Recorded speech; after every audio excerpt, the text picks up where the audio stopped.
Thanks, Veena. Good morning. I pay my respects to the Gambaine people, who are the traditional custodians of this land, and whose deep connection to customs and culture has been caring for this country for over 60,000 years. I acknowledge elders past, present, and emerging for their immense spiritual connection to place, which has never been ceded. Morning, I'm Omer from Charitable Recycling Australia, and how was last night? Amazing, right? You all look so good in your outfits. You really did. I wasn't sure whether I was in 1960s utopia or charity shop heaven. And remember, you can always donate all of these things back to your local charity shop so we can reuse them, because that's how we divert over 1 million tonnes away from landfill each year. We also save 888,000 tonnes of CO2 emissions through reuse. But despite that amazing environmental and social impact, reuse is still unsupported. It's still unfunded, even though it is an amazing driver of the circular economy. And that's why I'm so grateful to Connie and the Waste 23 Programme Committee for putting reuse firmly in the spotlight in today's keynote. Because I think we all know that the trends that are unveiled at this conference set the tone for the year ahead. So Connie, Waste 23, thank you very much for your focus on reuse. I got a sense that, this year ahead could well be the year of reuse. So charitable recycling, we are circular economy champions. And I think we can all agree that Australia does want to transition to a circular economy. But let me ask you two questions. Who can articulate the actual steps that we need to get there, to a circular economy? Let's show of hands, don't be shy. Okay. Oh yeah, cool, that's good. Second question, who can see through and call out the greenwashing, the corporate BS that threatens to hijack that agenda for personal agendas? Oh, good, I like that. Now, I don't have all the answers, right, yeah? So all that we're doing is we are playing our part in this beautiful circular collaboration, just like you are.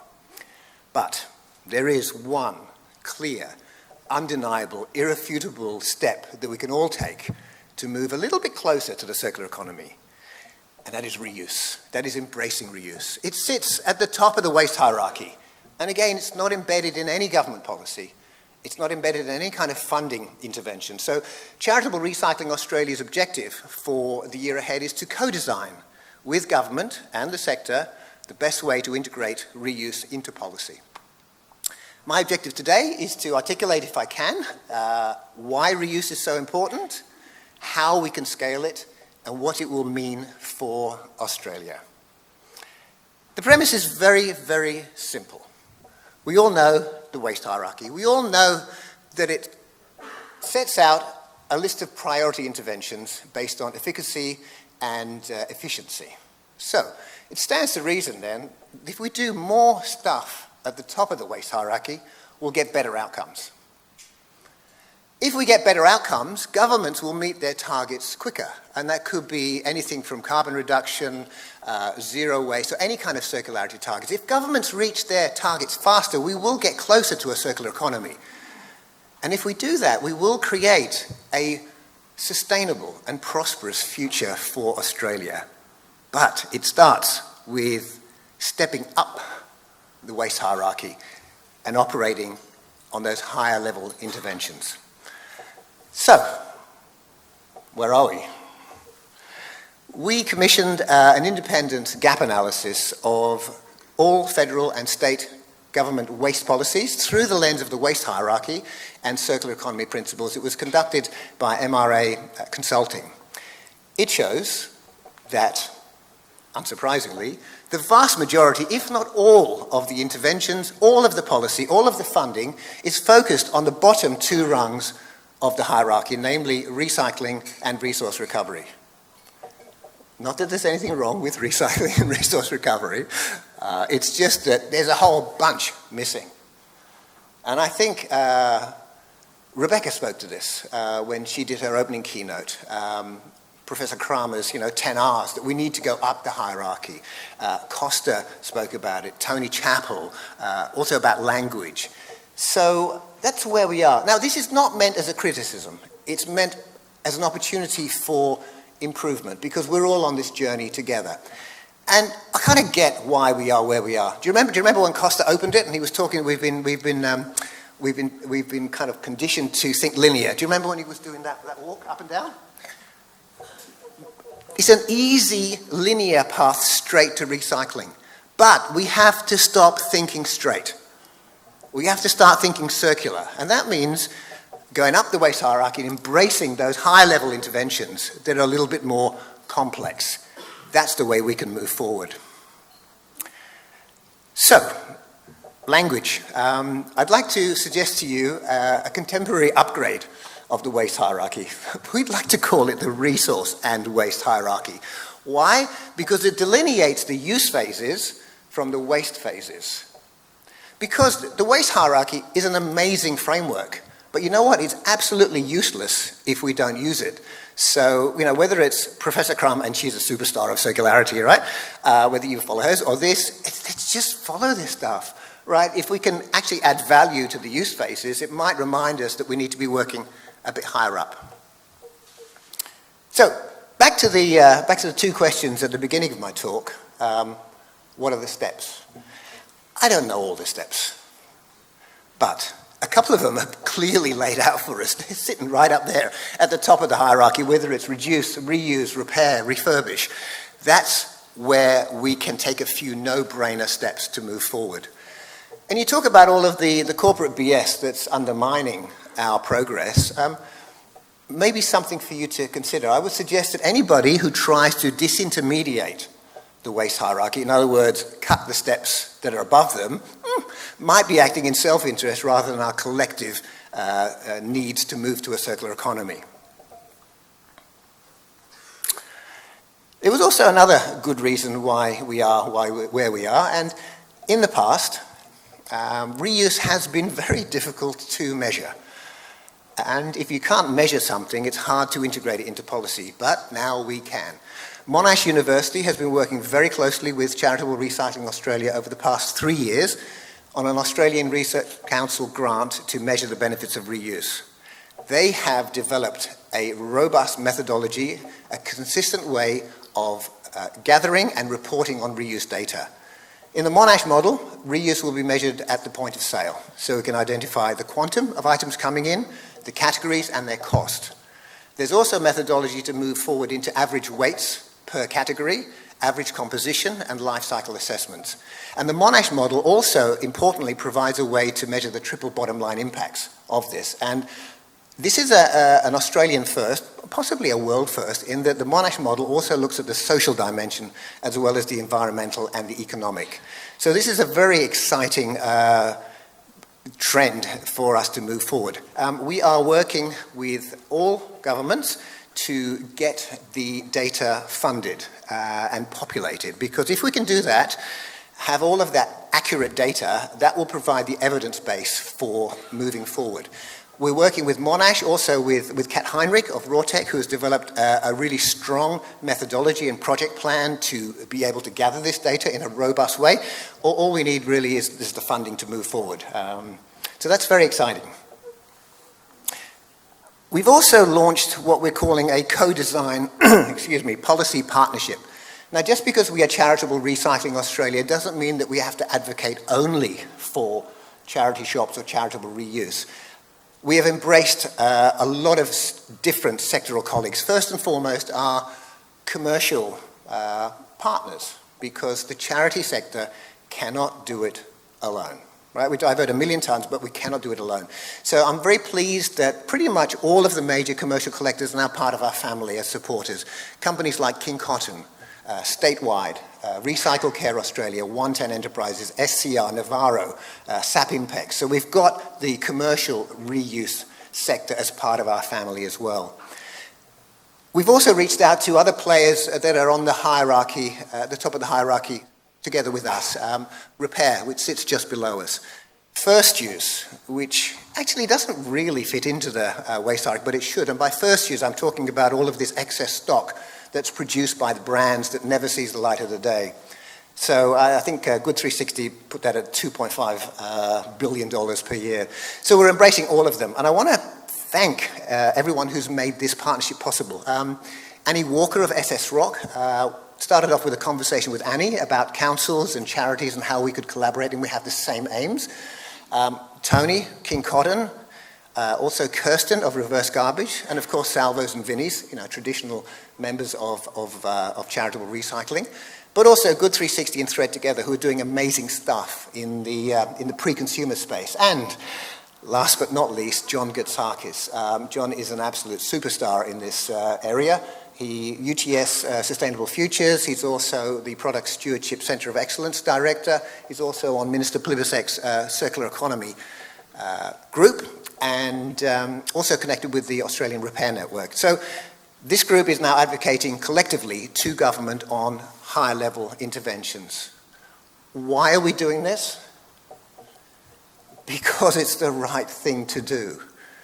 It also happens to be the most effective thing to do, because if reuse deserves a kick-up, so do all the other interventions around that hierarchy. So this is a very, very exciting time. We've developed about 12 policy discussions, and it is a co-design group. We're not up there, demanding. We're there saying, look, it's a complicated road to the circular economy. Let's have a conversation. So, what are the benefits? The benefits: faster progress to targets. I think it's a no-brainer. High-level interventions, better outcomes. CO2 landfill reductions, again a no-brainer. Economic growth and job creation. It's interesting that in Europe, it is the Departments of the Departments of Education that also get involved with funding reuse. Why? Because we create so many jobs. There's anecdotal data that shows that reuse can create up to 200 jobs per 10,000 tonnes. That compares with recycling's 9 or so, and what's landfill, 1 or 2. So it's an amazing job creation opportunity. Not to mention jobs for those facing barriers. Not to mention upskilling people so that they can be real participants in our society and our economy. And of course, that social impact. We raise almost $1 billion for those in need, and that's really important.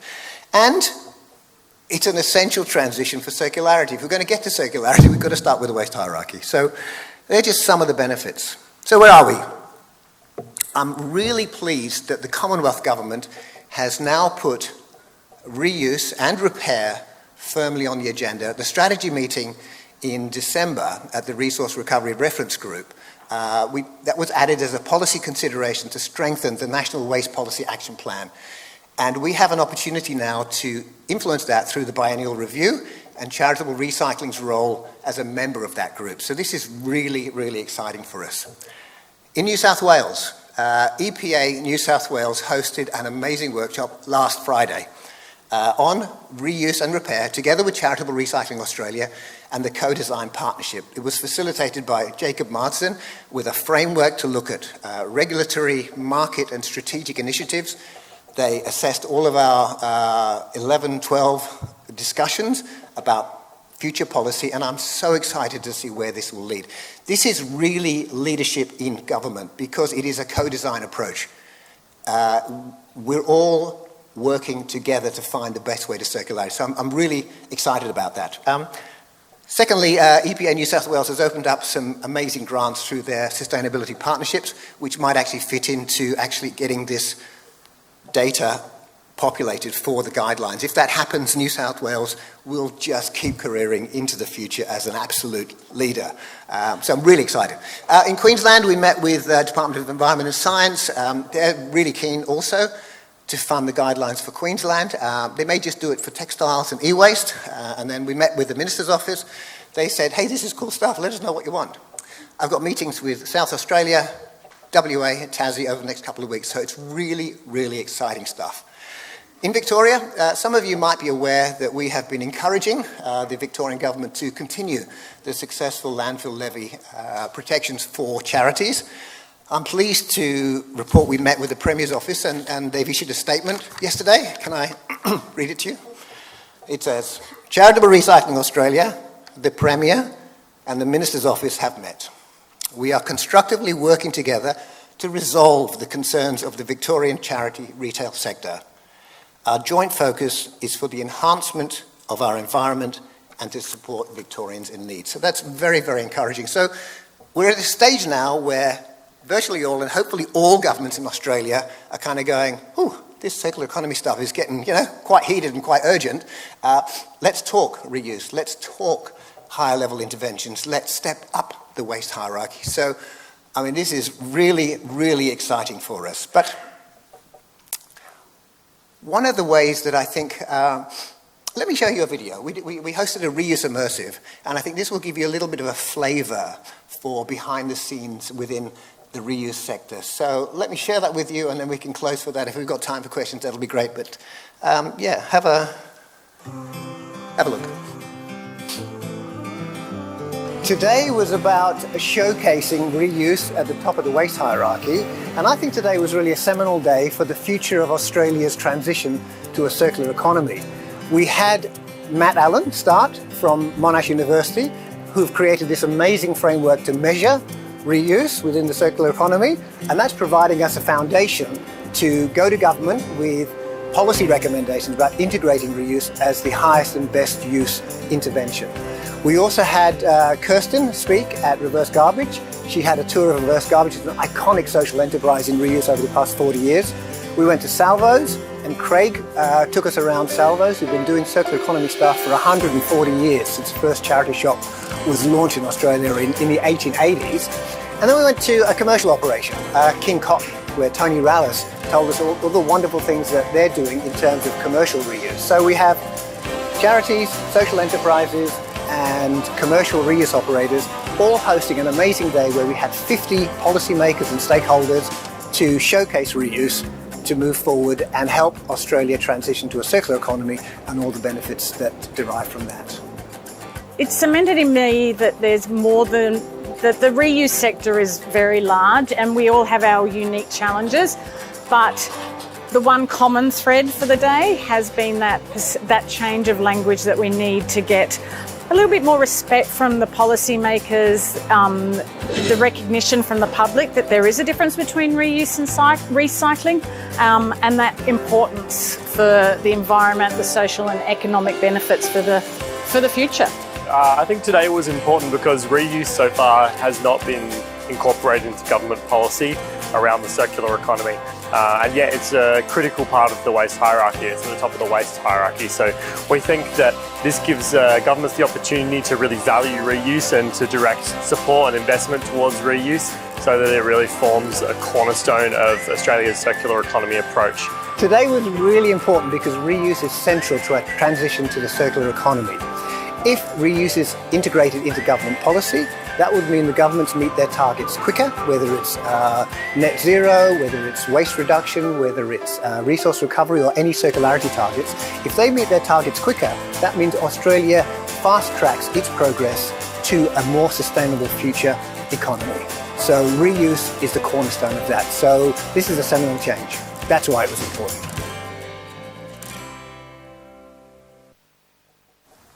Here's the reuse. Thank you very much.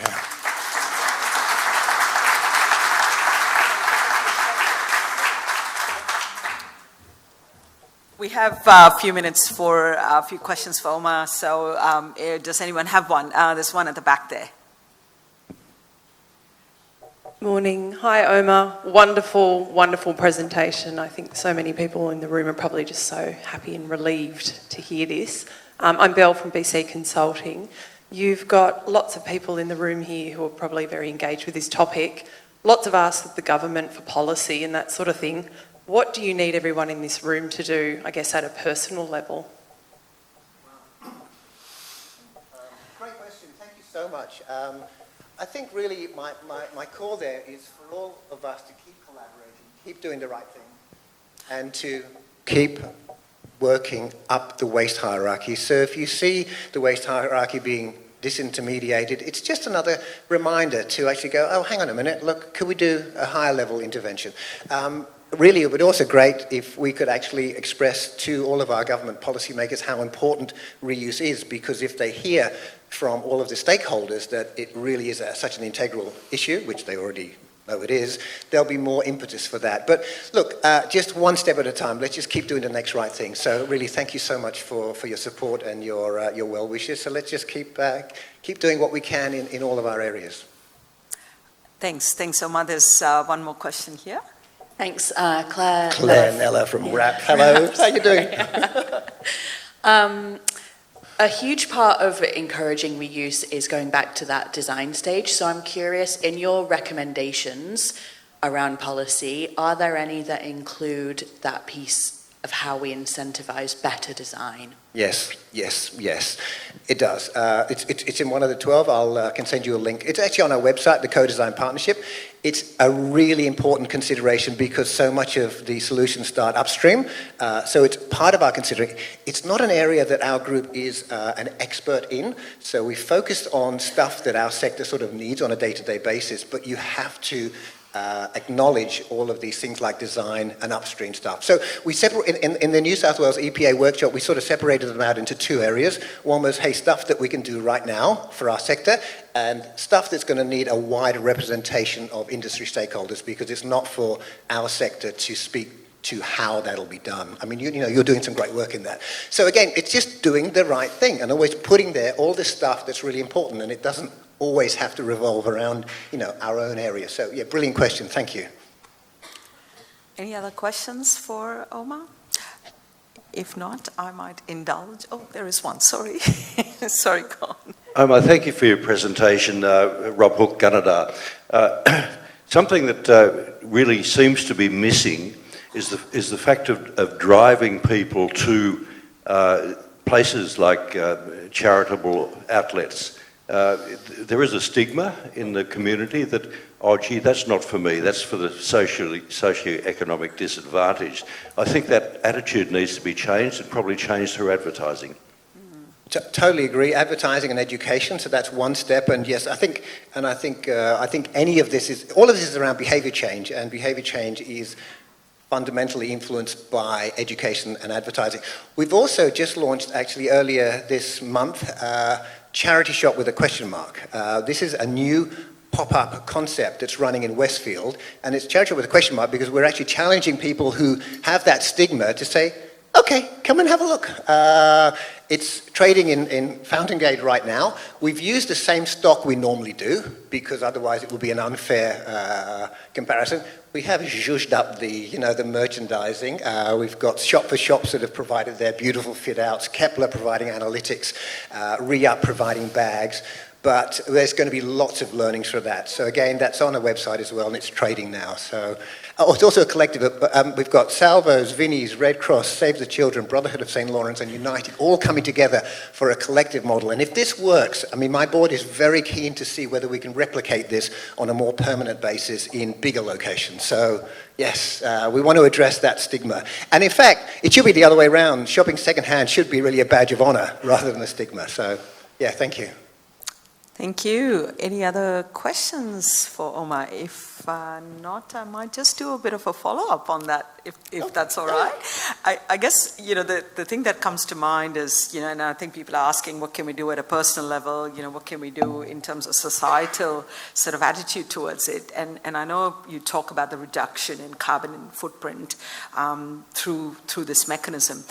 Have you considered, Omer, the possibility that, for all of us individually, when we do actually do the act of, hey, you know what, I'm going to not only drop off, so make it easy and create a pool of resources, but I'm also going to go and shop, as we're saying, purchase. But in that meter, if I can call the individual carbon footprint meter, is there any work done where all of us can actually be incentivized to see at a personal level, the reduction in our carbon footprint as individuals, if there was something available on your website that you could kind of go in and go, hey, in a year, I've kind of made a contribution in this way, either through purchasing secondhand, reuse, or drop off, so that we can all start to become a little bit more aware of how this has direct impact on reduction of our carbon footprint. Because people often want to know, what can I do at a personal level? And this might be a really great quantitative measure of doing that. And I wonder Yeah. Brilliant, love it. You see, this is why we get all this collaboration, because you get all these great ideas from the wisdom of the sector. We have on our website a reuse impact calculator. At the moment, it looks a bit ugly. It's a bit, functional and black and white. I've just engaged an agency to actually zhuzh that up so that it's more appealing from a consumer point of view, but you can type in, let's say you put 2 t-shirts, it will tell you your carbon emission savings, or 10 books, or one sofa, so that's there. We just have to make it more readily accessible. So there's funding around that one, which is really good. Charitable Recycling Australia is also funding a reuse campaign on Facebook, Instagram, and Google to promote charity shops and that. We're also aiming at younger audiences because the future is with the millennials and Gen Z. So that's happening. It's exciting times. Oh, and also we also have the Queensland government is funding an education campaign to address that whole area of responsible donating. So there's amazing support from governments and also other commercial bodies. So yeah, exciting times for us. Awesome. Yeah. Thank you. Please you. join with me in thanking Omer. Thank you.